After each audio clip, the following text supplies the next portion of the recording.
Terus sementara mereka pikir era swing itu kan Benny Goodman berhasil menyatukannya. Benny Goodman seorang Yahudi Amerika, seorang komposer yang menyatukan dari mereka, dia dari Polandia hijrah ke Amerika, dia menyatukan tuh kulit hitam dan kulit putih bermain bersama dalam satu orkestra. Itu sudah di era swing. Itu udah dirasain Benny Goodman. Jadi musisinya gabungan orang kulit putih, orang Jewish, orang Afro American main bareng gitu kan di era itu.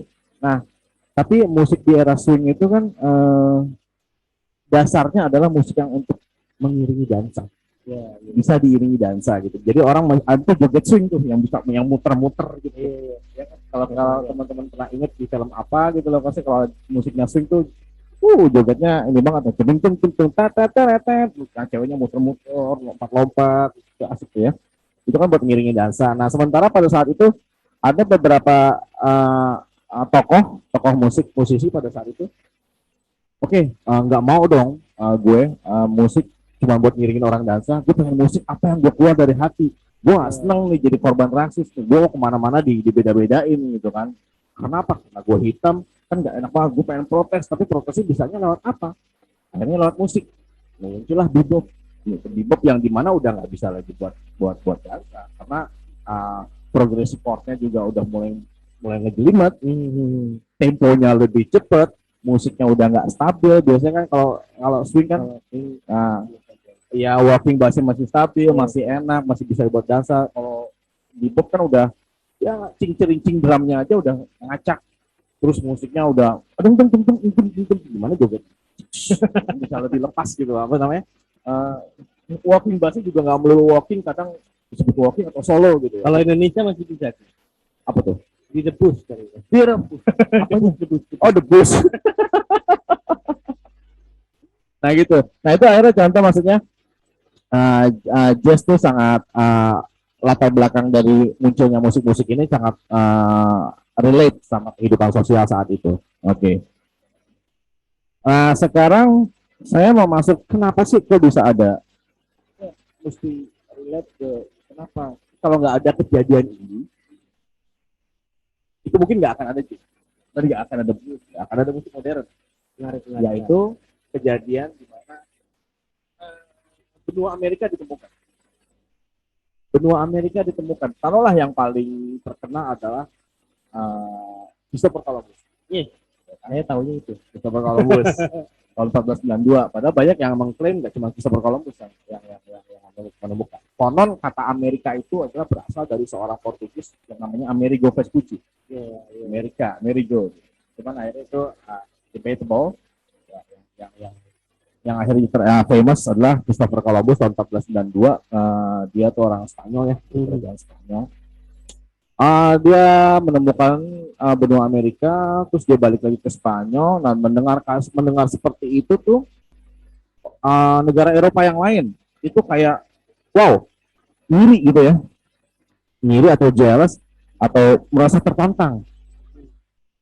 Kok Christopher Columbus aja bisa nemu Amerika, apa susahnya gitu kan? Tinggal jalan aja udah naik kapal laut gitu kan, keliling pasti akan sampai di Amerika. Nah, orang Inggris yang paling pada saat itu terpacu. Orang Inggris pada saat itu terpacu buat menyaingi Christopher Columbus gitu kan.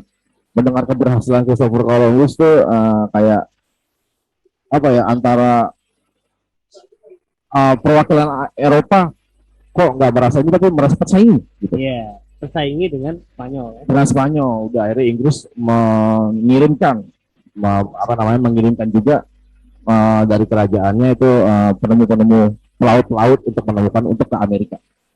Itu.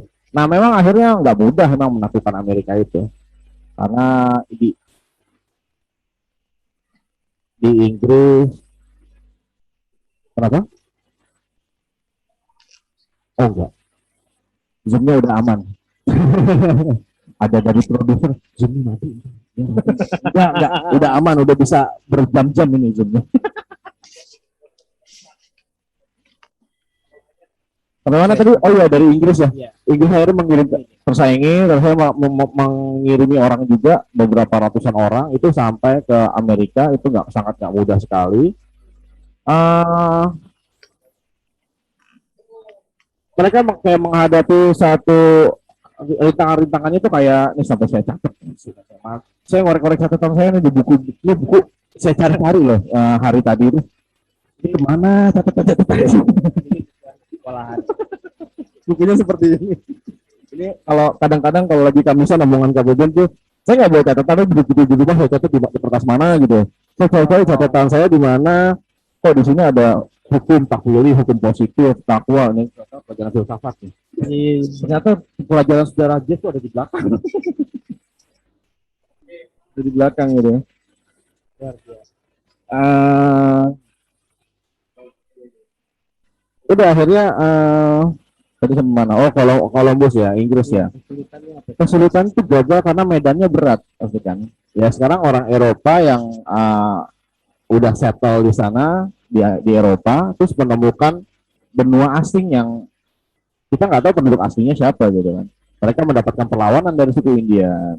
Ya, terus medannya berat. Kadang-kadang tuh datang setelah 500 orang itu bisa 500-500-nya meninggal. Itu karena nggak mampu. Karena Berhadapan dengan warga lokal. selain berhadapan dengan warga lokal, dengan iklim juga berubah gitu kan. Laut yang itu kan belum ada teknologi ya, masih pakai layar gitu kan. GPS nggak ada ya. Nggak ada GPS. Udah gitu nggak ada ini lagi, nggak ada Google Map ya, nggak ada. Terus beberapa akhirnya ada berhasil kedatangan bangsa Inggris ke Virginia itu tahun 1585. Akhirnya mereka datang.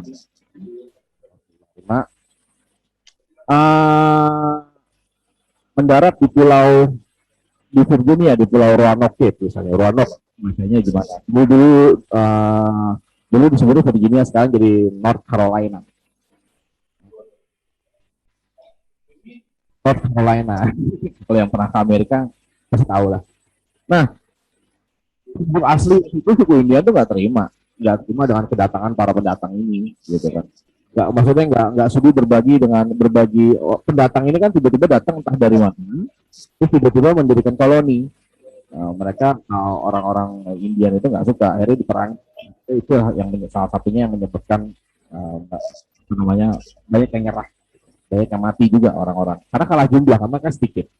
Gitu ya. Iya makanya orang datang 500 orang bisa 400 meninggal, bisa 100, datang lagi berapa ratus orang gitu kan. Oke, singkat cerita begitu. Akhirnya beberapa koloni berhasil yang establish di situ. Cuman kan karena apa namanya? Sudah. Di situ tuh ada tuh tahun 1607. Orang Eropa itu kan nggak suka dengan bau ikan gitu. Orang Eropa nggak suka. Saat itu ya dengan bau ikan. Saat itu ikan yang banyak di pinggir-pinggir pantai itu ikan cod, kan COD. Makanya akhirnya makanya daerah itu mereka lebih suka bunga-bunga, harum-harum bunga gitu. Makanya akhirnya mereka pindah, mereka membangun benteng di Virginia dengan nama Jamestown. Akhirnya koloni-koloni dari Inggris itu membangun benteng. Terus tapi nggak langsung settle gitu, karena mereka justru penderita karena miskin kan, nggak bisa ngapa-ngapain. Sekarang di tanah baru, terus tiba-tiba nggak tahu mau ngapain, nggak ada kerjaan gitu kan. Mereka bingung, ini apa yang cocok ditanam di sini? Apakah saya harus jadi nelayan atau apa? Akhirnya mereka banyak yang mati ke lapangan. Gitu kan. Terus kadang-kadang mereka bertahan hidup itu justru karena kadang-kadang ada orang Indian yang kasihan sama mereka, dikasih makan gitu tuh. Ada juga yang Indian food. Ada. Nah, bahkan ada yang sakit. Nah itu nanti cerita selanjutnya yang berhubungan dengan jatuh cintanya orang Indian sama orang Inggris, akhirnya bisa menimbulkan jazz itu sendiri, jazz itu sendiri. Nah, terus terus akhirnya orang Inggris yang saat itu menetap di Amerika merasa capek gitu. Sebenarnya ngapain sih gue di sini gitu ya? Terus ngapain sih gue? Apa sih untungnya tinggal di sini? Yang ada cuma menderita gitu. Mendingan balik kampung. Tapi pemerintah kerajaan pada saat itu tuh tetap ingin mempromosikan untuk kalau misalnya Amerika itu sebagai tanah yang New World. karena yang baru gitu ya, bisa digunakan untuk menyalurkan kelebihan apa namanya, karena orang Eropa pada saat itu adalah di Inggris terutama kelebihan penduduk. Jadi orang-orang yang ini kayak transmigrasi gitu. Udah daripada kelebihan penduduk negaraku ini, mendingan kita oper ke Amerika semua. Jadi gitu. Jadi dengan dinamisi seperti itu, mereka mengkampanyekan pokoknya Virginia itu keren loh, Amerika itu bagus loh, itu subur dan segala macam ini. Akhirnya ngirim lagi berapa orang, ngirim 500 sukarelawan lagi, meninggal lagi, sisa 100 lagi, akhirnya terus begitu terus gitu. Nah, akhirnya mau nggak mau kan mereka bertahan ya. Mereka ada yang bertahan, ada yang pokoknya nggak mau nyerah, pokoknya. Saya minum dulu,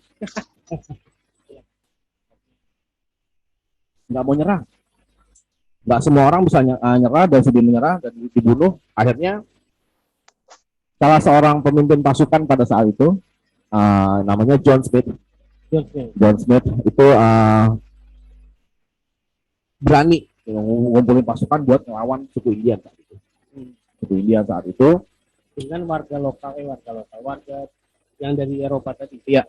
Pokoknya selama ini kan mereka takut sama suku Indian, akhirnya mereka berani melawan gitu kan. Karena wah, terus kan nggak bisa ngapa-ngapain, mereka mau bercocok tanam nggak boleh sama itu. Itu bukan tanah mereka gitu. Mereka siapa tiba-tiba datang seperti itu. Pokoknya orang Indian nggak sudi lah berdampingan sama mereka gitu. Yang ngira suci ya. Orang suci. Wes. Ya wes. Nah akhirnya John Smith tetap koloni orang Eropa, orang Inggris di Amerika ya pada saat itu, di Virginia saat itu sedikit, tetap kalah jumlah lagi, orang cuma ratusan orang. Ya, betul. Terus mereka nggak tahu medan tempur saat itu, nggak tahu medan perangnya seperti apa, sementara dia sangat terbiasa. Ini ibaratnya anak komplek main ke kampung gitu ya, kalah lah. Ya kan, yang biasa hidup bersih di Eropa, makan keju segala macam, ya kan, anak komplek kan bertarung di kampung ya, mereka nggak terbiasa. Gitu. Kalau ya itulah istilah zaman kapan ya, bukan zaman sekarang juga, itu orang dulu ya. Ini main mana komplek gitu. Terus akhirnya John Smith pasukannya kalah. Dan John Smith itu tertangkap. John Smith tertangkap sama suku India saat itu, namanya suku Powhatan. Ini udah nih ya. Nah, ini saya akan nanti catatannya buat teman-teman juga. Kalau gitu nanti mungkin dari KJK akan nyebarin tuh kayak semacam PDF-nya gitu, nanti dibuat PDF. Banyak juga yang punya, kan ini siap bisa di belajar. Tapi bagi yang belum, nanti mungkin bisa KJK kita tawarin kompal apa itu tadi yang dibicarakan dan ditulis oleh Bang Riki ini. Mungkin juga nanti bicara berikutnya, nanti kita bikin PDF, kita cari. Lanjut. Dua akhirnya ada John Smith. Ini kalah. Dia kalah. Ditangkap oleh kepala suku Powhatan. Suku dari Powhatan. Ini mungkin yang Powhatan itu pernah dengar di mana ya? Nah, itu dia. Tahu kita Pocahontas. Powhatan itu relate banget sama Pocahontas. Dan ini selanjutnya saya akan ngomongin Pocahontas. Kenapa? Akhirnya diam-diam anak kepala suku dari Powhatan ini, seorang putri kepala suku, namanya Pocahontas. Gitu. Ini ya, ada pikiran Pocahontas tuh fiksi gitu ya. Ternyata ada dan memang dia anak kepala suku Indian itu yang jatuh cinta dengan John Smith. Dia jatuh cinta sama John Smith, ya kan, akhirnya ada hubungan cinta kan, dengan taksir-taksiran gitu ya. Ini siapa cowok warna kulitnya putih ganteng gitu ya. Ini cewek tuh eksotik gitu ya. Akhirnya mereka saling taksir. Pocahontas itu memohon kepada ayahnya, kepada kepala suku, tidak memenggal. Tadinya mau dipenggal kepalanya. John Smith kepalanya sampai mau dipenggal, memohon untuk tidak dipenggal. Gitu. Terus akhirnya selamat. Nah, John Smith. Tapi ceritanya mungkin yang nonton, saya lupa sih film Pocahontas itu gimana. Justru Pocahontas jatuh-jatuh sama John Smith. Tapi tidak menikah dengan John Smith. Menikahi dengan satu orang seperti John Smith juga, tapi bukan John Smith, namanya John Rolfe. John Rolfe. John Rolfe. Namanya sama John ya. Mungkin dia salah orang. Belakangnya Gue beda. kira John Smith putih-putihnya sama, ternyata John Rolfe. John Rolfe. John Rolfe. Akhirnya iya menikahi dengan John Rolfe. Terus akhirnya karena ada pernikahan itu antara suku Indian, putri dari kepala suku Indian, suku Powhatan itu, akhirnya bisa berdampingan hidup tuh antara koloni-koloni dari Inggris ya, dengan suku Indian, sama suku Powhatan. Terus akhirnya berjanji ada perjanjian damai di situ. Ada kesepakatan damai dengan penduduk ini, akhirnya boleh deh. Gitu kan. Mereka menempati itu ya karena Pocahontas itu. Nah, ini belum nemu nih benang merahnya, apa urusannya sama Jazz nih. Kita belum tahu urusannya Jazz apaan gitu kan. Oke. Tapi menarik. Kita tetap dengerin. Oke.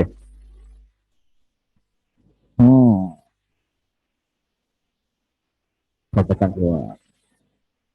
Nah, karena akhirnya kan berdampingan hidup, terus akhirnya para koloni itu yang melakukan koloni ini orang kulit putih ini ini mau meeting, kamu temenin dulu lah. gimana kan, bisa tanam apa nih yang cocok gitu kan? Karena yang bisa ditemukan koloni yang bisa bingung bisa ditanam di sana tuh cuma jenazah, kopi, tebu, pisang, pokoknya daerahnya itu daerah yang ya bingung deh hancur-hancuran gitu ya, daerah tidak bertuan yang bukan tidak bertuan, daerah yang mereka tuh asing gitu. Yang ditanam tuh jenazah karena banyak korban ya, kopi, tebu, pisang dan lain-lain. Tapi yang nggak cocok sama mereka gitu kan. Sampai akhirnya si suaminya Pocahontas ini, John Rolfe ini, berhasil menemukan tembakau. Akhirnya punya ide buat menanam tembakau dan akhirnya tembakau ini, tembakau tumbuhan asli di daerah situ dia nemu gitu. Ternyata tembakau gitu kan. Terus dia kirim itu ke Inggris gitu kan. Dia berhasil menanam tembakau dengan para koloninya menanam tembakau sampai panen. Terus akhirnya kita tahu orang India kan suka dengan tembakau kan. Ini kok di Inggris kok kayak nggak pernah nemu gitu, nggak ada gitu. Ini tanaman apa? Ngeliat orang Indian tuh suka dengan tembakau yang pipanya panjang gitu kan, itu kan isi tembakau itu kan. Akhirnya dicobain lah, akhirnya kok merasa suka gitu, enak tuh, hari dikirim lah itu ke Inggris. Ternyata itu berhasil dikeluarkan. Orang Inggris suka dengan tembakau. Jadi pada saat itu belum tahu ada rokok. Iya. Habis ini masih rokok. Loh. Sementara kita di Madura banyak sekali rokok enak ya. Nah, sampai akhirnya penduduk Amerika tuh saking sukanya sama tembakau, mereka kecanduan, dan tembakau itu akhirnya sampai ke tangan Inggris, dikirim dari Amerika. Itu tahun 1832, pendatang dari Inggris mengatakan semua penduduk Amerika itu pokoknya akhirnya sukses John Rolfe dan para koloninya sebagai petani. Itu sukses sekali, mereka jadi orang. Dan demand-nya banyak, permintaan banyak dari ini mereka gitu kan, dari negara mereka. Tapi kan tenaga kerja kurang. Nah, tenaga kerja kurang, terus gimana ya caranya? Akhirnya mereka nggak mungkin kan memerintahkan orang Indian untuk bekerja sama mereka, boro-boro untuk kan jadi musuh lagi ntar. Jangan kan ini aja udah dikasih kesempatan karena si Pocahontas ya kan, akhirnya ada perjanjian damai, udah boleh lah lo nih tanah kita gitu kan. Itu aja udah syukur gitu kan, orang Indian kan nggak sudi kan, apalagi kalau jadi kerja sama mereka, nggak mungkin tanah gue kerja sama lo gitu kan. Akhirnya karena pemikiran ekonomi itu, akhirnya mereka mendatangkan semacam kayak tenaga kerja itu dari Afrika. Nah, kedatangan tenaga kerja dari Afrika itu bukan kedatangan ya, maksudnya mereka mendatangkan tenaga kerja dari Afrika untuk bekerja di apa namanya ini tembakau di ladang di kebun tembakau mereka. Karena apa? Kenapa dari Afrika? Karena orang Afrika tuh kuat-kuat, terus dibayarnya murah. Halo Faiz, Faiz datang.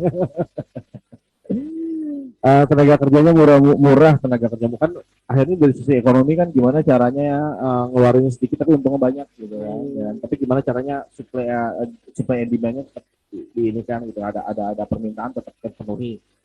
Akhirnya udah didatangkan lah dari Afrika.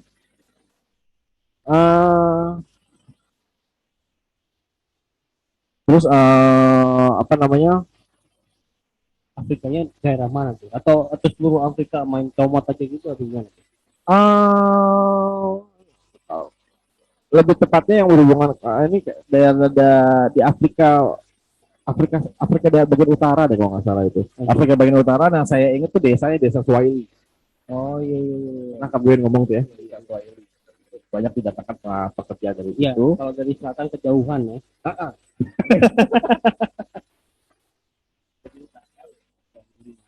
Akhirnya, hubungan dengan Jack ya. akhirnya dari situ tuh datang tuh apa namanya tenaga kerja dari Afrika. Banyak sekali ya kan, tembakaunya kan banyak pesanan, akhirnya mereka tambah kaya, jadi yang tadinya susah untuk hidup jadi tuan tanah justru mereka di situ ya kan. Terus karena mereka lebih berpikir bisnisnya lebih bagus dibandingin orang Indianya lama-lama tersingkir kan. Kan mereka tambah kaya, orang India gitu-gitu aja hidupnya gitu kan, biarpun pada tanah punya mereka gitu. Dan akhirnya apa namanya awalnya tuh mereka dibayar, para tenaga kerja ini dari Afrika ini dibayar tapi setengah ditakut-takutin gitu, setengah dipaksa. Pokoknya lo nggak boleh keluar, dari kerja, dari gue, lo nggak boleh keluar kerja, pokoknya lo harus di sini, kalau nggak lo gue bunuh. Orang Afrika kan saat itu kan kita tahu Afrika gimana pada saat itu ya kan, Inggris saja seperti itu, apalagi Afrika pada saat itu kan orang-orangnya seperti apa, ketakutan. Nanti saya dibunuh kalau misalnya saya nggak mau kerja lagi di sini. Tapi lama-lama akhirnya seiring waktu mereka jadi budak. Akhirnya mereka nggak dibayar, kemerdekaan mereka tersita. Mereka nggak merdeka, nggak boleh kemana-mana, harus nurut sama majikannya. Nggak dibayar pokoknya benar-benar diperlakukan seperti budak, ditindas, dipaksa. Akhirnya di situ karena apa? Secara apa namanya?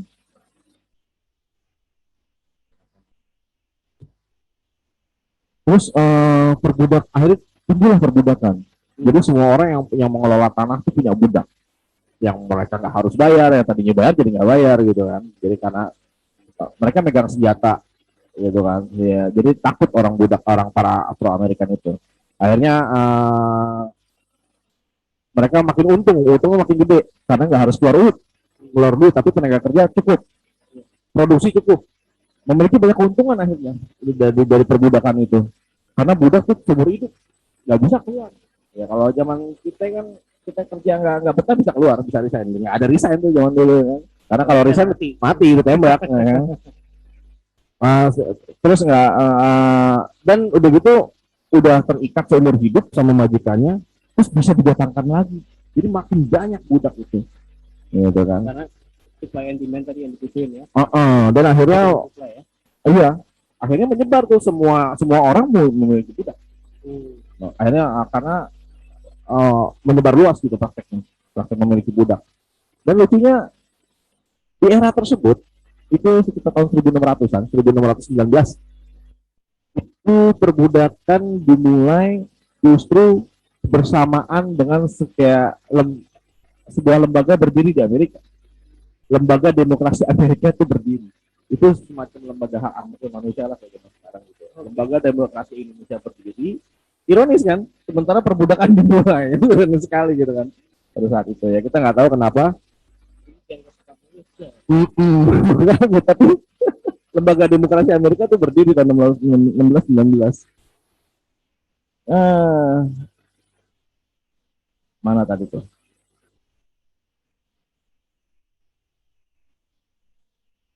Udah akhirnya, nah di kehidupan para budak inilah yang karena mereka tersandra, nggak bisa apa-apa, mereka cuma bisa berkeluh kesah. Mereka cuma bisa berkeluh kesah, mereka sedih, air mata gitu. Yang ngapain ya? Terus kerja tiap hari kerja, lama-lama kan kayak budak. Budak kan kerja kakinya dirantai. Kayak mereka nggak kabur, udah kayak binatang gitu. Kakinya kerja, kerja kakinya dirantai. Nggak boleh pergi. Terus akhirnya mereka cuma bisa protes, sedih, lewat lagu. Itu Afrika, orang Afrika ini senang bersenandung, senang lagu. Oke, senang lagu. Akhirnya mereka tuh sambil seperti waktu terikat rantai. Mereka kayak nyanyi. Di only thing yang mereka seneng ya. Iya, menghidupi mereka nyanyi. Lagunya kurang lebih untuk mereka gitu kan. Kalau kesah mereka kayak apa namanya? Seolah-olah menggambarkan, ayo lu jadi majikannya, saya jadi budaknya. Hey, work hard, work hard. Yes, sir, yes, sir. Oke. It is our fault because ini sampai Jawaban ya apa tanya apa bukan tanya ya? Ya, call and response. Nah, di situ call and response ya. Budaya mereka seperti itu. Jadi nyanyi, set, ada yang nyautin, nyanyi, ada yang nyautin. Kayak menceritakan kisah mereka sendiri, kesedihan mereka gitu. Terus kadang-kadang dengan lirik yang besok tuh akan lebih baik. Oh, Kayak gitu-gitu. Akhirnya tanpa disadari mereka kan nggak tahu ya, mereka natural aja nyanyi ya. Senandung-senandung yang mereka nyanyi itu agak beda dengan dibanding musik yang biasa dikenal saat itu, dengan musik diatonis saat itu, gitu kan. Dimana kita kenal tangan nada pada saat itu di era musik klasik ya, itu do re mi fa sol la si do. Terus kok mereka kayak cuman menyanyikan kayak cuma 5 nada. Itulah 5 nada itu adalah pentatonik. Akhirnya mereka nggak nyadar, cuman ada yang memperhatikan gitu kan, nadanya unik ya, gitu kan. Akhirnya disitulah ketika lama-lama ketika sebuah musik namanya itulah dimulai. Seru ya. Dari Pocahontas sampai tiba-tiba blues, tiba-tiba jeblok blues. Kurang lebih kayak gitu. Terus ada call and response. Call and response kan sampai sekarang kan kalau misalnya di jazz ya, teman-teman kan biasanya ada jazz, itu ada call and response, saling solo, partner ganti-gantian. Ada platform.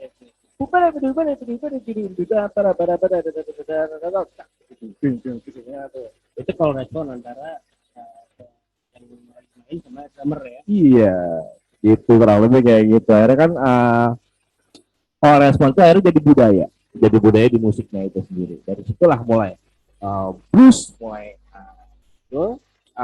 akhirnya dengan tangan nada pentatonik itu yang unik, yang dimana do re mi fa sol la si do ibaratnya re-nya dinaikin, mi-nya turun tengah, terusnya lama-lama dikembangkan dengan blue note-nya, ada nada setengahnya gitu kan.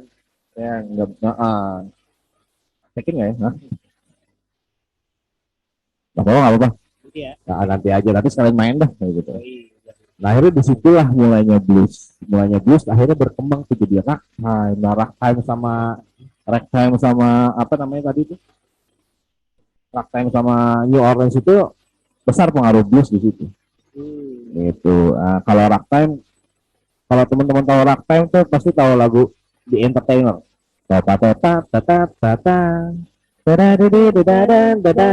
Nah itu Scott Joplin tokohnya tuh namanya itu. Ini sebenarnya kayak saya ngomong gini tuh kayak kebayang muka Kak Beben lagi ngejelasin itu. Iya, itu dia. Ke teman-teman. Ya kan ini kayak pengulangan mungkin ya buat teman-teman yang baru, yang belum yang udah tahu. Saya refreshing ilmu juga yang Kak Beben ajarkan ke saya, dan yang belum tahu ya nambahin ilmu gitu kan. Itu kurang lebih sampai di situ kurang lebih ya. Ada, kalau boleh ada ngobrol sama teman-teman di sini, boleh nih kalau ada yang mau nanya atau nambahin atau menyangkal nggak apa-apa. Saya juga kan masih belajar juga. Nih ada Mas Hengki, apa kabar? Halo Mas Hengki. Bapak Putri Fatih, bergata. Mas Ruswan baru muncul. Oke, kalau ada ada Monggo. Nas Hafinalnya ya. Udah lama Syukur banget. nih, lama nggak Mas Hafina, ketemu. apa kabar? Monggo, kalau misalnya ada yang mau bertanya, kamu silakan untuk di apa namanya langsung supaya enggak jadi. Silakan, teman-teman siapa? Itu kata Gani suara Mas Lukas agak kecil.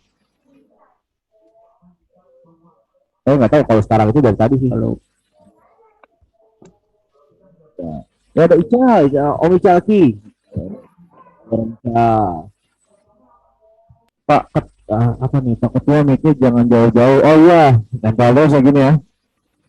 Aduh Pak Ketua, gue gimana? Makasih sharingnya Om Riki, sama-sama Nas. Kalau ada pertanyaan boleh loh, nanya dibuka mikrofonnya juga nggak apa-apa kalau nggak ini. Nanti kalau nggak nanya saya tunjuk loh. Tunjuk sama Wisnu. Teman-teman boleh kasih tambahan pertanyaan atau apa namanya apapun lah, gitu. Silakan. Mas Gandhi mungkin atau David.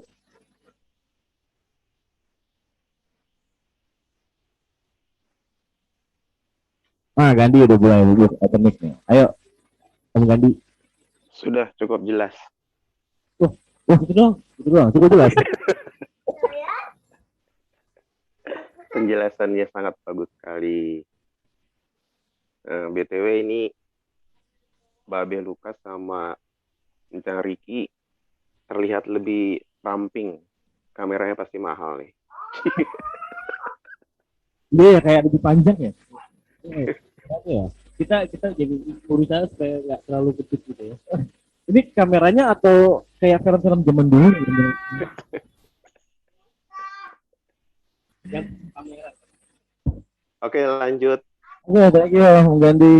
Mungkin Om Edo Wati Mena, silakan kalau ada tambahan atau apa. Enggak. Ya, Udah. Mas Riki. Siap, Om. Pertama-tama saya ucapkan terima kasih nih atas sharingnya. Oh ya. Bagus dengan tandemnya Mas Lukas ya. Iya. Ya, terima kasih pertama-tama saya ucapkan. Untuk sejarah jazz memang cukup banyak ya kupasannya. Memang sebagian saya juga udah tahu. Dan memang nggak salah kalau Mas Riki dan rekan-rekan men-share kembali. Karena kan semakin banyak kita kupas juga menambah, makin melekat sejarah jazz itu. Jadi nggak usah ragu untuk men-share, meskipun banyak yang sudah tahu, tapi lebih bagus gitu, nggak apa-apa. Ya, saya rasa sih sudah cukup ya Mas Riki untuk ulasannya untuk malam ini. Saya rasa cukup bagus. Sekian dari saya, itu aja. Semoga Kamisan ini terus dipertahankan dan materinya dikembangkan kembali. Jadi saya percaya dengan Mas Riki, apa yang Mas Riki dapat cukup banyak ya ilmunya yang dari Mas Beben. Gitu. Mungkin ya rekan-rekan yang lain yang senior-senior juga bisa gantian memberi share seperti Mas Riki ini. Nggak masalah begitu loh. Ya kita serahkan ke senior. Karena kan ilmu masing-masing punya sedikit, yang satu punya banyak, yang satu ada, di-share aja masing-masing untuk KJK. Itu aja sih Mas Riki. Terima kasih. Ya, terima kasih Om Edo. Alhamdulillah, ya. Memang rencana ya kita memang apa namanya untuk Kamisan yang dulunya biasanya diisi KBBN, sekarang nih kita bergantian Om Edo. Jadi nanti mungkin untuk sejarah saat ini saya ada yang awalnya gitu.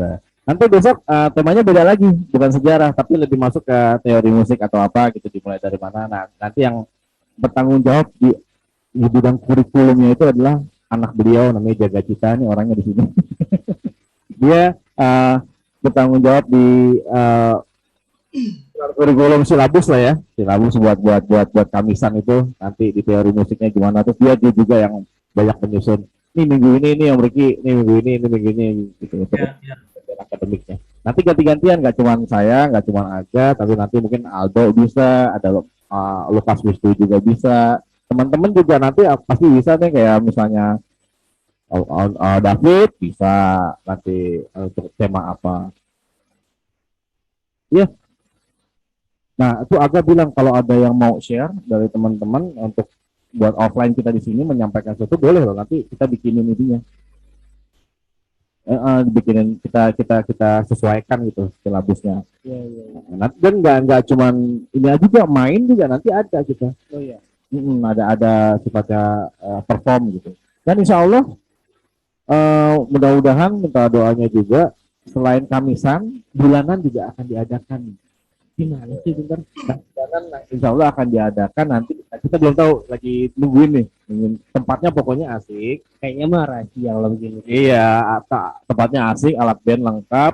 Di mana nanti anak-anak teman-teman KJK yang udah punya band yang memang mau perform, dipersilakan perform di situ. Tapi mungkin nggak seperti kita di intro jazz waktu itu ya, karena offline dan rame pasti ini terbatas sekali, harus terbatas. Dan kita seperti ini, kita lagi nyari cara gimana tuh tempatnya udah ada, tinggal nunggu oke-nya.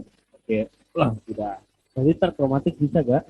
Iya, nanti band-band KJK itu bisa perform juga, selain di kamisan ini ngobrol, kita sharing, gathering bulanannya juga akan ada gitu. Itu kurang lebih yang udah memang bergantian gitu. Ya, ya.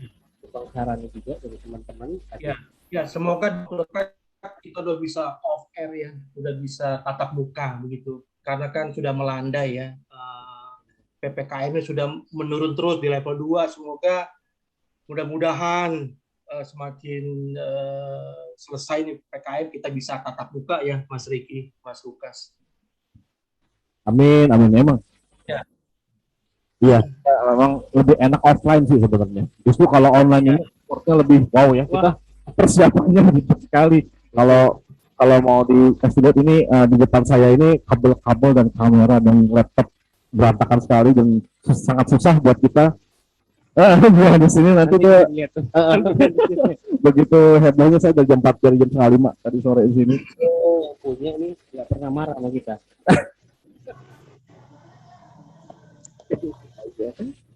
Iya, Mas Aldo itu silakan pokoknya bebas. Oke, ini ada Mas Ruswan Julius. Bro, Bang Riki dan kawan-kawan, salam kenal Ruswan. Pernah lihat Bang Riki latihan di Kampung Irian tahun 2007. Di Kampung Irian. Berarti pernah ketemu kita nih, mungkin masih kenal nih. Di Kampung Irian dulu memang ada studio di sana. Di Markas KJK itu ada studio band. Ya, buat latihan tuh yang punya adiknya Kak Bidan. No, namanya sih Dik Studio, tapi yang punya adiknya lagi, Kak Didit. Oh iya, cuma namanya doang. Namanya doang, karena Dik artis itu kan. Terus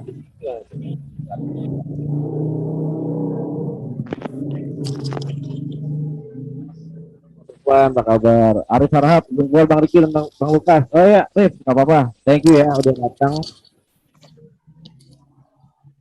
Kalau teman ada yang mau menambahkan, silakan, mau ditanyakan. Halo Ferry, ini Ferry dari Ukup atau? Halo Ricky. Halo, silakan. Siapa itu? Ferry Ukup. Ada yang mau ditanyakan, Fer? Atau ditambahin atau disanggah? Baru masuk Ki.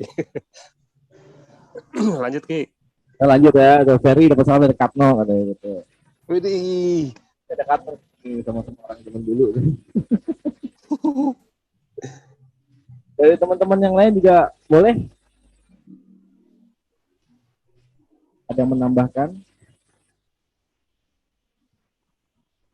Kalau nggak ada, mungkin kita dari Pak Putri Fatih, silakan. Selamat malam teman-teman. Selamat malam, Bapak. Ya, salam kenal. Ini kebetulan nama Putri Fatih itu nama akunnya anak saya di Instagram. Dan berteman dengan anaknya Maestro KJK, ya. Bang Jaga Cita. Oh. Nah, karena kita berteman, karena anak saya bertemannya sama kepala sekolahnya MSI loh, keren banget kan? Halo. Iya lanjut Pak. Iya, ini Kamisan yang lalu kan sempat ada info di IG-nya Kak Jagacita, Bang Jagacita. Saya kepengen kenalan, harusnya si Putri nih yang ikut nih.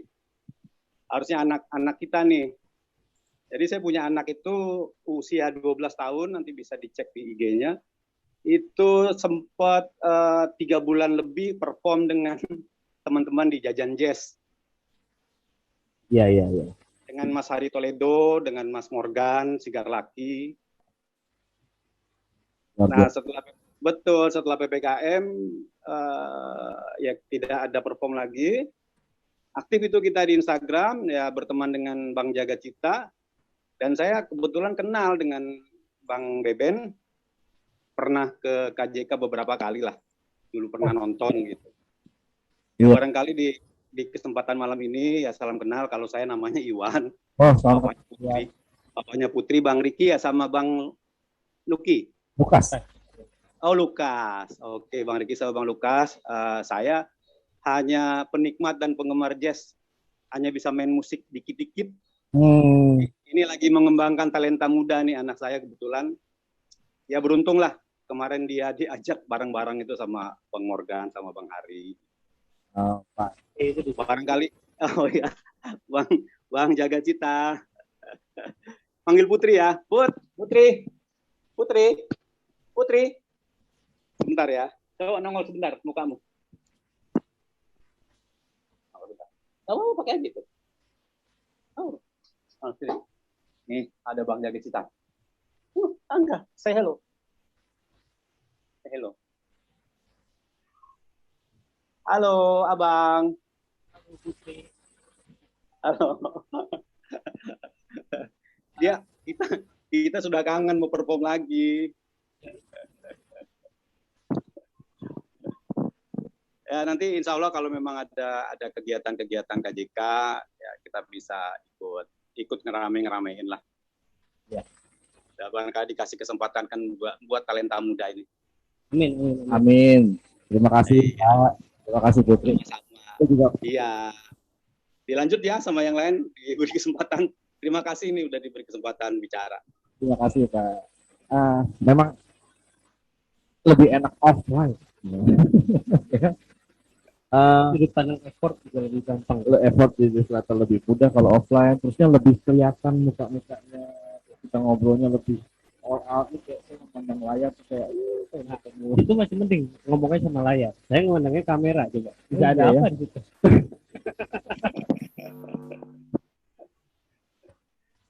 Iya.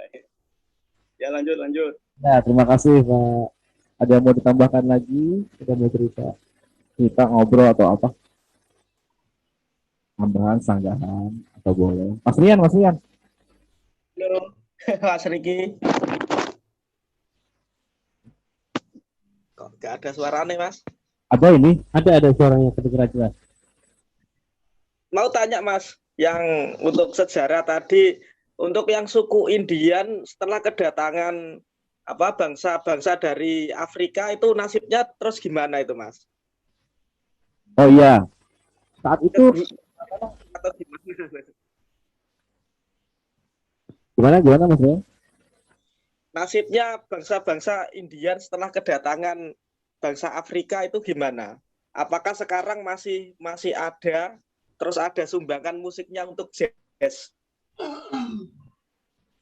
Oh, oke. Sumbangan musik jazz dari Indian ya, gitu ya. Saat orang-orang koloni dari Inggris itu yang setahu saya tuh pada saat itu kedatangan para tenaga kerja atau para budak dari Afrika itu otomatis kan terus berdatangan lagi orang-orang Eropanya ke Amerika karena mereka udah punya kebun udah sukses lah gitu ya, udah banyak uang, udah sukses perkebunannya, otomatis mereka akhirnya berbondong-bondong orang Inggris itu pada hijrah, pada imigrasi ke Amerika dan menguasai lama-lama menguasai tanah yang dulunya punya orang Indian gitu.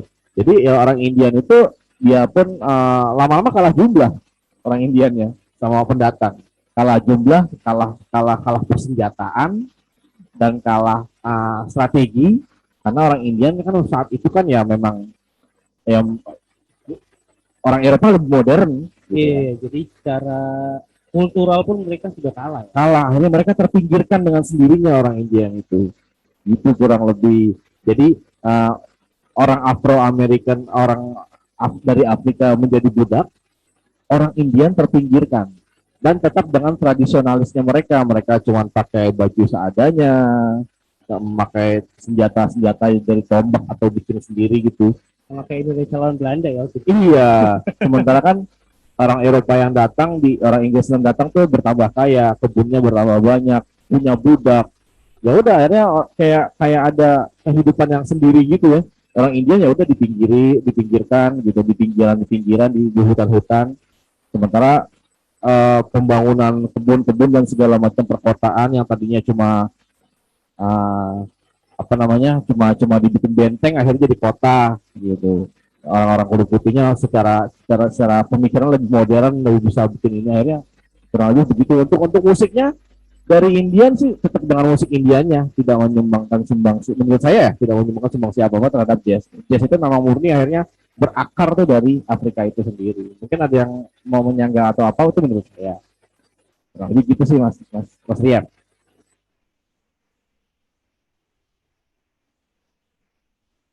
Apakah sudah cukup jelas atau mungkin ada pertanyaan lanjutan, Bang Rian? Oke, cukup Mas. Ya, terima kasih Mas Rian. Mudah-mudahan kita benar ya.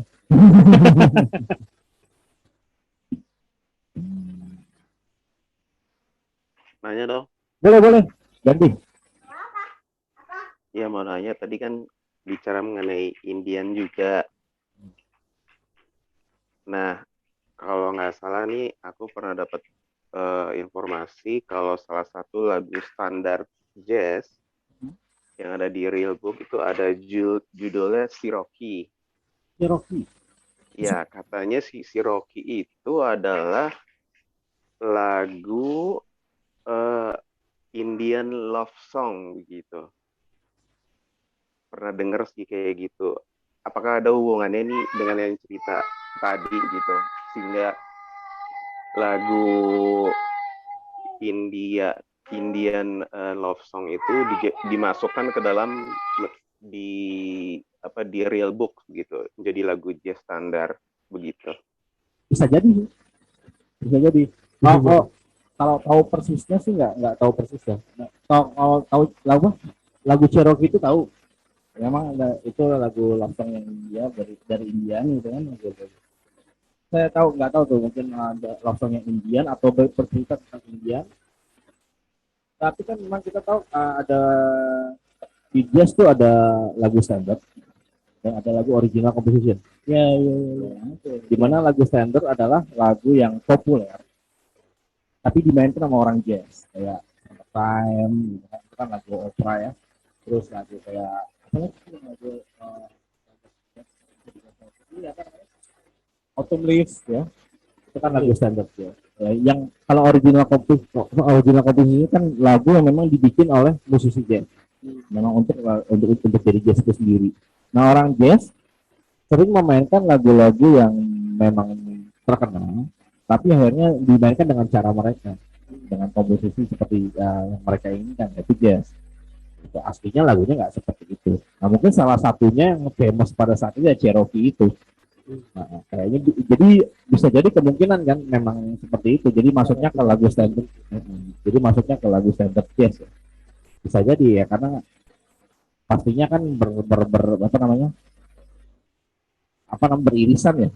Pasti ada budaya India juga pasti di Amerika, biar tidak banyak, biar tersingkirkan gitu. Lebih kayak gitu. Nah, untuk pastinya itu benar apa enggak tuh lagu Indian? Perlu kita cari tahu juga tuh. Saya juga belum tahu juga. Saya juga dimasukkannya. Cherokee. Buku perintuan. Oke. Sama-sama, thank you. Darahnya. Juga ya, nanti apakah mungkin ada pertanyaan dari yang lain mungkin, silakan. Kalau enggak, gini aja, kita coba main yuk. Boleh sambil telepon. Tadi sih coba kita setting ya, bisa nggak ya diisi dengan bass sama gitar. Kalian minta apa namanya pendapat teman-teman, enak nggak nih soundnya seperti ini. Oh, oke. Kita coba ya cara online. Ya, Jam session secara online. berhasil. Kita setting dulu ya, Nah, teman-teman. setting dulu sedikit. Ini yang punya kafe kita suruh main gitar.